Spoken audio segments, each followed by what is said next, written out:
I've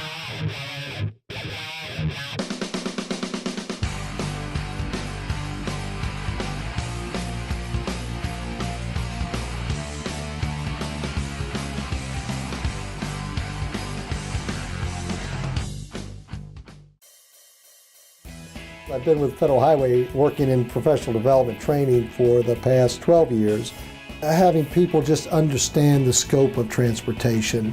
I think we all kind of think, well, it's this or it's that, and maybe it's a bus driver, maybe it's a truck driver, great professions.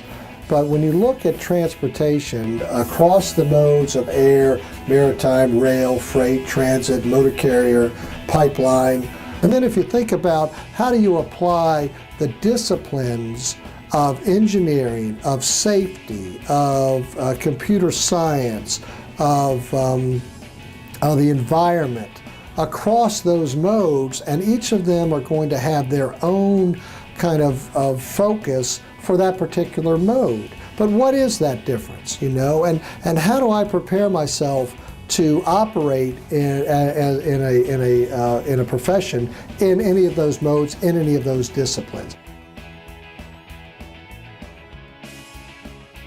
My name is Leslie Washburn. I am the K-12 Workforce Development Coordinator for the University of Florida Transportation Research Center. I've been working in transportation for the last 7 or 8 years. Part of the thing that I love about having an engineering degree is the flexibility. And I don't think that you have some of that in other fields. And so I've made a lot of changes in my career to accommodate my family, but I've been able to do that because of the strong job market in engineering and the flexibility of deciding to go from consulting to working for a university or working for a city or a water management district. So there's a lot of opportunities within the transportation and engineering field for flexibility to have families. My name is Scott Bennett. I am currently the director of the Arkansas State Highway and Transportation Department, and I have been in the transportation industry for almost 25 years now. There are so many jobs that it takes to really work on transportation, from people that operate equipment to truck drivers. You need every aspect. You need planners. You need people that are in accounting. You need people that are in communications that can tell a story.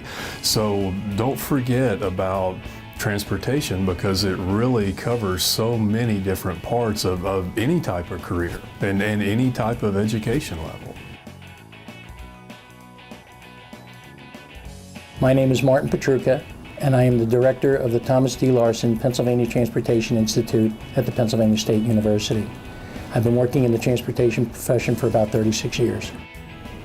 I think if a student's considering a career in transportation, they might tend to focus on the technology aspects of it and say, well, maybe I need to go in engineering and I need to be really good in math and science, and that's certainly a large part of it.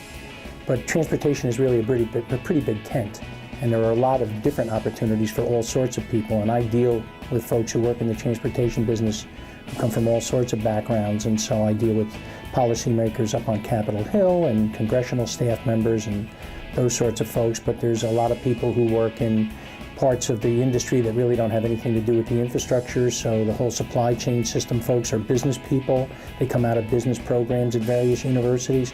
So pretty much whatever your interests are, there is an opportunity for you to work in the transportation business. I mean, it represents roughly year in and year out about 20% of the GDP of the United States, so there's a lot of economic activity going on related to transportation, and so consequently there's a lot of opportunities for young people to get into this field and make their mark.